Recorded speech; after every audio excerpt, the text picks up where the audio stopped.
So it's an interesting time in our country.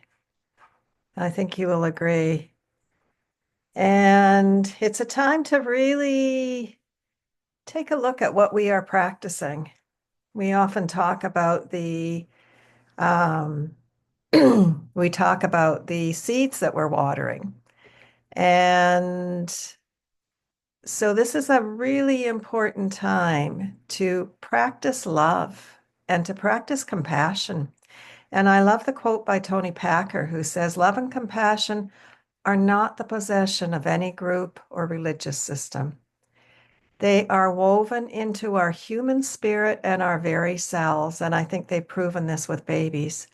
The only nourishment they require is our intimate and heartfelt connection. And so it has nothing to do with the time that we're in. It can happen completely on its own when a human being questions, wonders, listens, and looks without getting stuck in fear. And so I think that's the other caution. We can really get stuck in fear. What is happening? Oh my goodness. But when our concern is quiet and held in abeyance, heaven and earth are open to us. And so next week, we're going to be celebrating Valentine's Day. And as I mentioned today in my email, how wonderful would it be if we all opened our hearts to love? And that love for ourselves, which we'll talk about, for our fellow human beings, and for our earth. And what would it be like if, when we noticed there was an issue, we stopped and said, how can I better understand? Instead of judgment, right? Which we're so apt to do.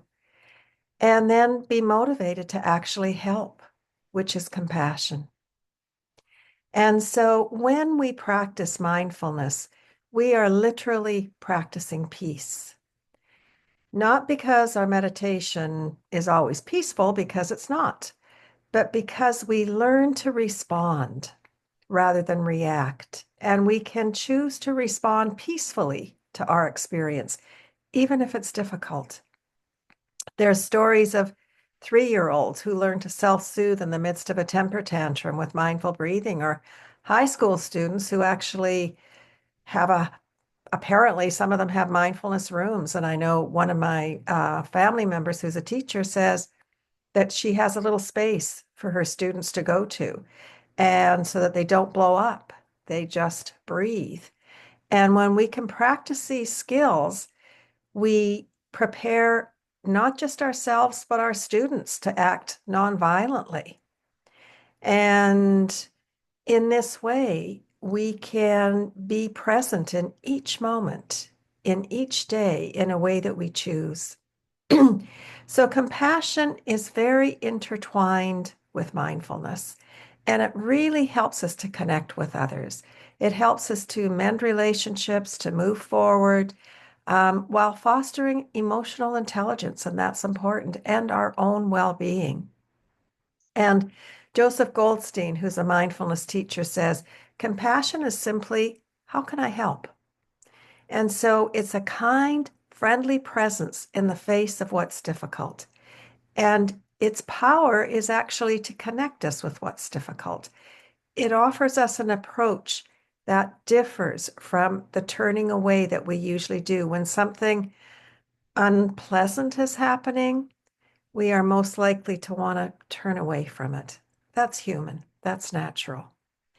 But with compassion, we first begin with empathy, and empathy connects us to whatever is happening or to a person. And when we can acknowledge the commonality of the human condition, we all suffer. It's not unique to our own selves. We all suffer. Something beautiful happens. And in this way, we diminish the subtle cruelty of indifference. The worst thing that we can do is to become indifferent to our world, to the suffering around us. So we begin with self-compassion. And self-compassion involves treating ourselves the way that we would treat a friend, put very simply, a friend who's having a hard time. Even if our friend blew it, or is feeling really hopeless, or just facing a tough life challenge, we are there to help them. And so we turn that caring to our own self. And there's three core elements to self-compassion.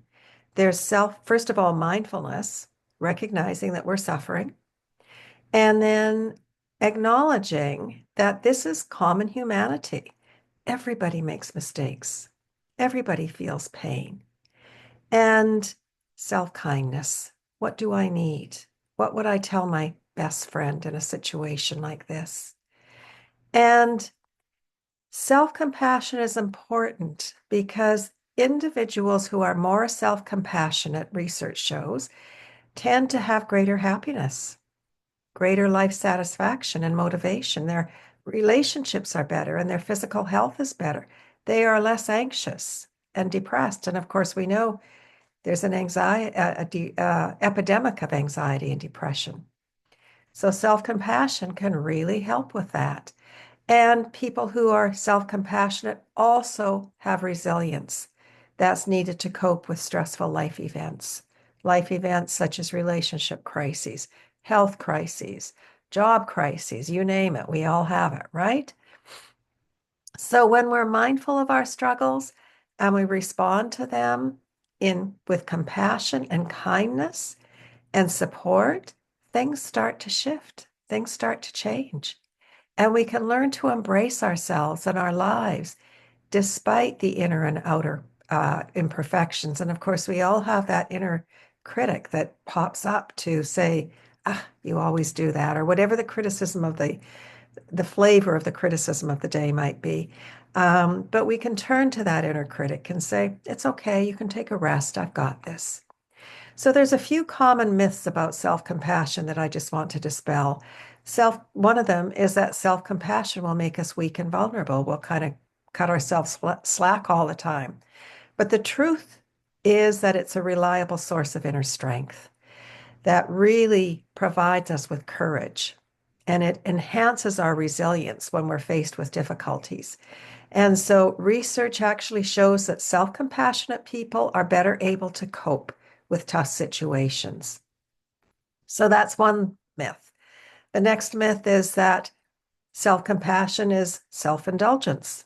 It's actually the opposite. Compassion inclines us toward long-term health and well-being, not short-term pleasure. And research shows that self-compassionate people engage in healthier behaviors like exercising, eating well, drinking less, and going to the doctor more regularly. And when you think about it, if we're being kind to ourselves, we treat ourselves in a better way. We treat ourselves with more by utilizing healthier behaviors like the exercising, the eating healthy, etc., going to the doctor. And then sometimes people will say, self-compassion is just a form of making excuses for bad behavior. But actually, self-compassion provides the safety needed to admit mistakes. So when we're not going to dump on ourselves, we will typically say to ourselves, I can try that because I'm not going to have to beat myself up afterwards if I don't do as well as I hope to do. So research shows that self-compassionate people take greater responsibility for their actions. And it makes sense, right? They're more likely to apologize if they've offended someone. And the final myth is that self-criticism is an effective motivator. And it's quite the opposite. It's not. Our self-criticism tends to undermine our self-confidence, and it leads to fear of failure. And so if we're self-compassionate, we will be very motivated to reach our goals, not because we're inadequate as we are, but because we care about ourselves and we want to reach our full potential. So self-compassionate people have high personal standards and they do not beat themselves up when they fail. Christopher Germer, who wrote the book The Mindful Path to Self-Compassion, is considered one of the experts in the field of self-compassion and compassion, says that a moment of self-compassion can change your entire day. A string of such moments can change the course of your life. And I love that. A moment of self-compassion can change your entire day. And a string of such moments can change the course of your life. And so I want to shift now to how do we become more compassionate in our meditation practice? And there's a type of meditation, some of you may have heard of it, some of you may not, but it's called loving kindness. And it's a feeling that we conjure up in our meditation of unconditional kindness and compassion for all beings, including ourselves. And it's a meditation practice that cultivates these feelings. And so we'll be doing it today, but it can really serve very practically as a necessary and skillful antidote to mind states such as rage. And if you've turned on the television most recently, you may feel that rage. And at the times of their arising, these feelings of rage and anger are often too strong to attend to via direct observation or kind of willing the rage away, unless we have a developed practice. And at such times, that's when our formal loving kindness practice can really help to soften our relationship to these overwhelming mind states. Martin Luther King said, "Let no man pull you so low as to hate them. Let no man pull you so low as to hate them." And so we really, this helps us, our loving kindness practice helps us to avoid succumbing completely to the energies of whomever is bringing us down, whomever we perceive as the enemy. We begin to soften our approach, and we treat whatever needs to be treated through a lens of love rather than a lens of anger. And so loving kindness is really meant to be done in the easiest possible way so that the experience really springs forth authentically and naturally. And so that means that we should use phrases that are personally very meaningful. I will be suggesting some phrases today, but I'm going to encourage you to substitute those with your own phrases, ones that are really meaningful. And in the classical loving kindness, we begin with ourself. And people often, you may notice that you may be aversive to offering yourself loving kindness, and that's okay. See if you can stay with it. Or you can also alter the practice so that you can begin with somebody that you truly find very easy to love. It could be your puppy, it could be a child that is so loving and innocent. So, whatever works for you. So, it's a very flexible practice. But what we want to wish for ourselves are the things that we want in life. We want to be free from danger. We want to have good health. And when we talk about danger, we mean in a sense that it's the force, it's outer danger, but it's also the force of certain mind states. And so, may I be free from danger is a phrase that covers that. And we want to be happy. We want to be peaceful. And so we put those into words. May I have mental happiness. May I have peace. May I have physical happiness, which means good health, free from pain. May I have ease of well-being, which means I don't have to struggle so terribly day by day with my livelihood or with issues in relationships. And when we say the phrases, we just let our mind rest in the phrases. You can be aware of the phrases with the breath or just the phrases in themselves, but the focus of the attention is the phrases, and our mind kind of rests within them. And then the feelings will come and go, and sometimes they feel very meaningful, and other times your practice may feel very dry, very mechanical, but it doesn't matter. What's important is to do it, and it's to form that intention in the mind that we are uniting the power of loving kindness and the power of attention and intention. And that is what will produce the effect of that free flow of love and kindness. And Sharon Salzberg is considered in the US as being kind of the mother of loving kindness. And she tells a story. First of all, before I tell her story, I'll also suggest that she strongly suggests that we ask the question, what are the seeds that we're watering? Are we watering the seeds of self-criticism, anger, cynicism, or of kindness, hope, and support? And so these are really important questions to ask.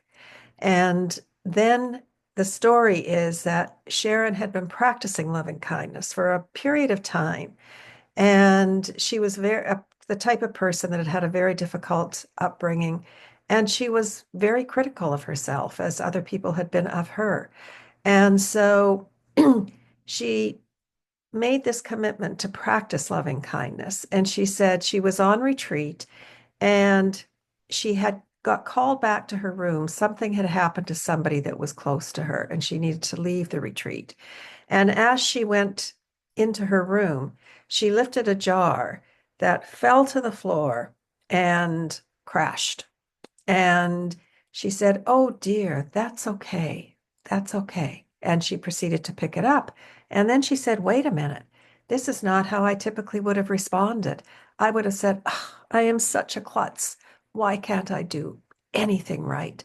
And so this is the way this practice begins to slowly infiltrate our life and our being with love and with kindness. And so let's practice. So oops, there's a ding going on over here. I'm just going to turn off that program. And I suggest if you haven't already done it, that you turn off anything that might ding for you during the practice. Hang on.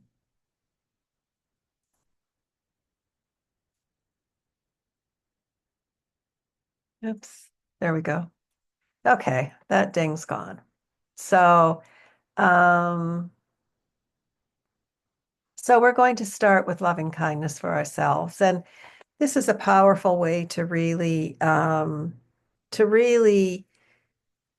bolster our inner strength, because when we're kind to ourselves, we can join in a common cause of good. We begin to feel that goodness within ourselves. And so just coming into a posture that's conducive to alertness, but a posture that you can relax into. And just commit for these next 2 minutes to just be here, not moving around, not deciding that you're going to check email. This is just a special moment for our own self.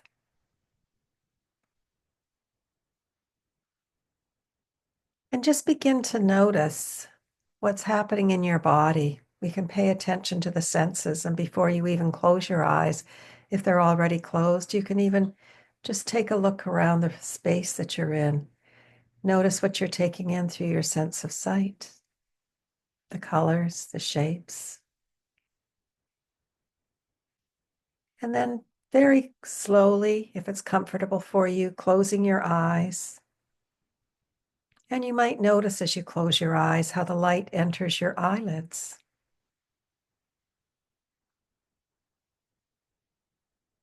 Noticing your other senses.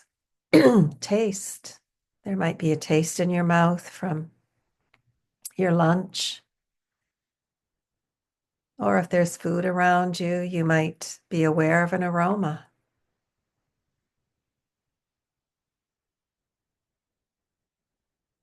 And then moving to touch.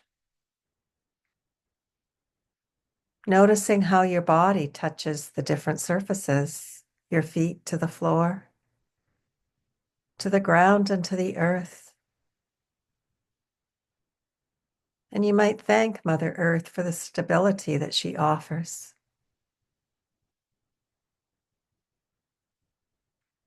And notice how the chair that you're sitting in supports you, bringing awareness directly to that point of contact, that place where our body touches the chair.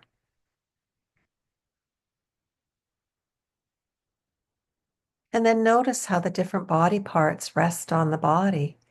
The arms resting against the torso. What are your hands resting against?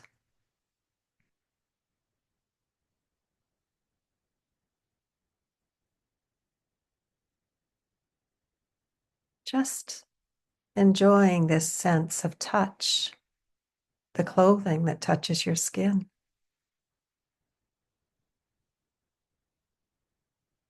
Notice how sound touches your ears and allows us to hear.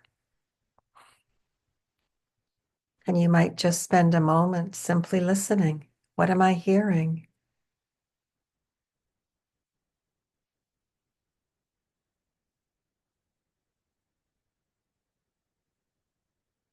And then notice how the air that surrounds you touches your nostrils and how the body so effortlessly pulls that air inward to breathe us, to nourish us. And so just simply feeling the waves of the breath as the breath enters the body. And at the exact right moment, the body lets go. The breath is exhaled, preparing the body for the next inhale.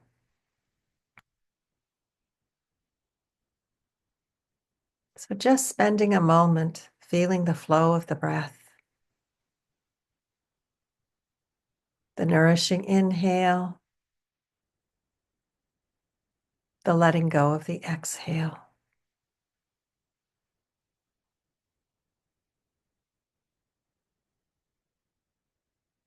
And as we sit in this meditation, welcome and appreciate our own natural curiosity, our own noticing, just bringing yourself to this moment with a sense of wonder, a sense of allowing, as you allow your body to relax, perhaps your shoulder blades to fall a little lower, your jaw to release. Just experiencing what it's like to be you in this very moment.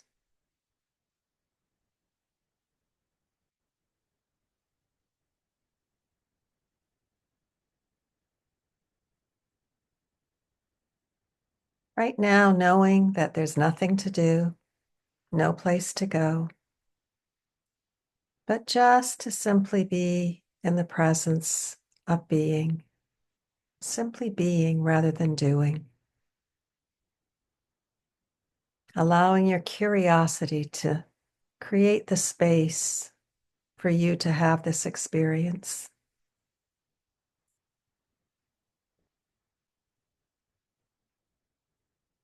And in this moment, seeing if you can take delight in your own goodness. Thinking of something that is really good about yourself. It could be a quality that's very small or something that's larger and broader, but just bring it to mind right now. And we do this not to be egotistical or conceited, but to bring our attention to the goodness that is within each of us.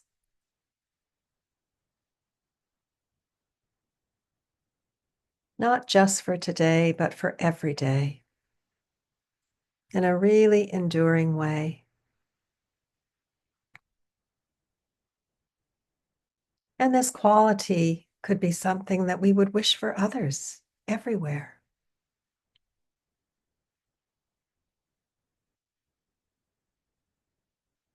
And so thinking of the qualities that you would like to enjoy. And like I said earlier, you can change the phrases to resonate with your own being. I will say a phrase and you can repeat it to yourself silently. May I live in safety. That can be mental and physical safety. May I be safe.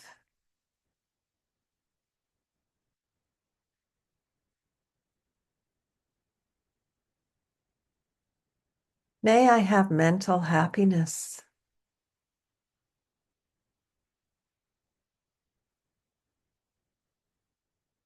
Peace. Joy.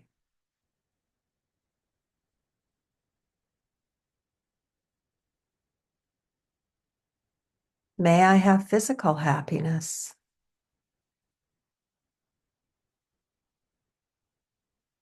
Good health. Freedom from pain.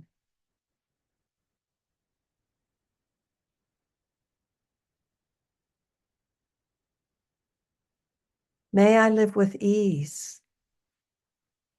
May the elements of daily life, work, relationships, go easily and not be a struggle.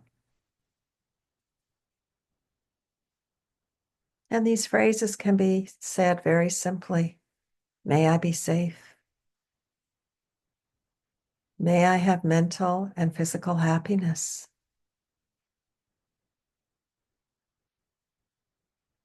May I live with ease.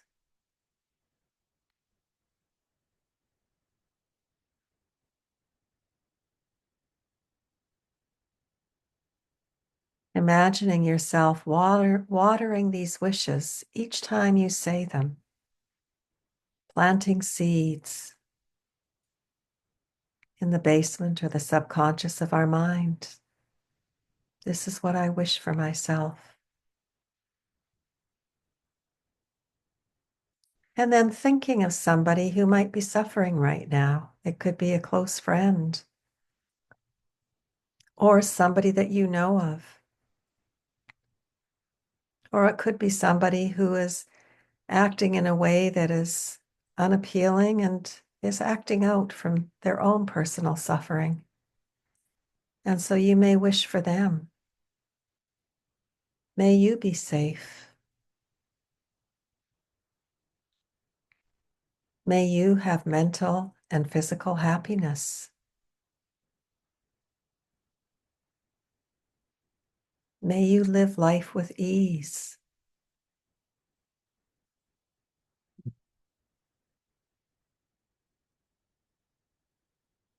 Notice what it feels like when we can offer caring and kindness to those that we perhaps have treated in a rather different way. What does it feel like to turn towards them with love and with kindness?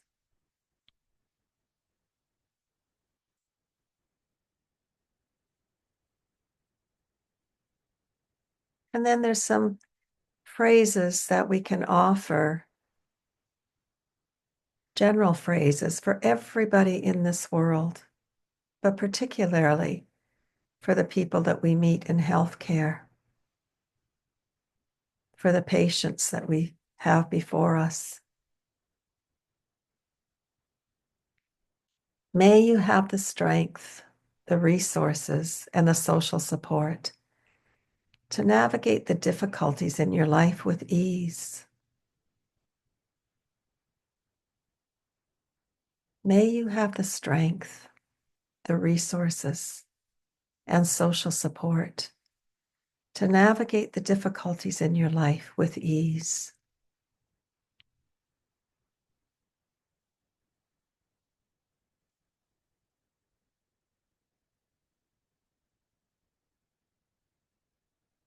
May you be peaceful and happy.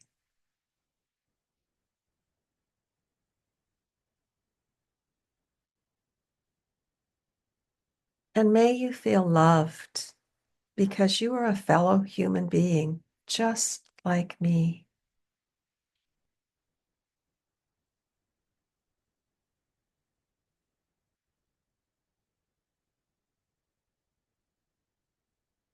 And as we offer our love and our care throughout the day, whether it be to patients, to neighbors, to somebody that we don't even know, the wish that may I offer my care and presence unconditionally, knowing that it may be met by gratitude, indifference, anger, or anguish. May I offer my care and presence unconditionally, knowing that it may be met by gratitude, indifference, anger, or anguish.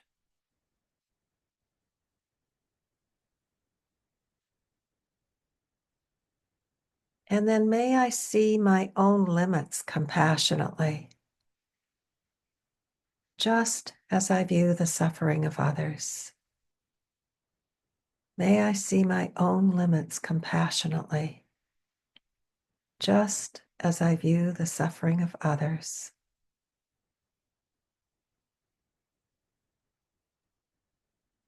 And then broadening our scope of loving kindness and sending it to everybody in our country and in our world, to all beings.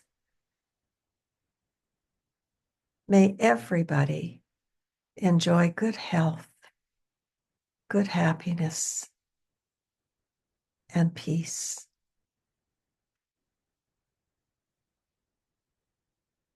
May everybody enjoy good health and happiness and peace. And then as we bring the meditation to a close, there might be somebody special that you would like to send loving kindness to. And so this is an opportunity to do that.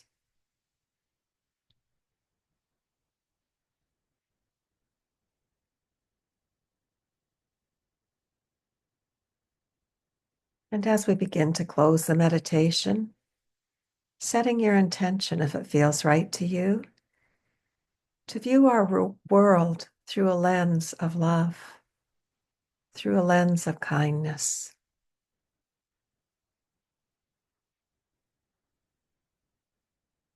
And then beginning to bring movement into your body, perhaps taking a deeper breath.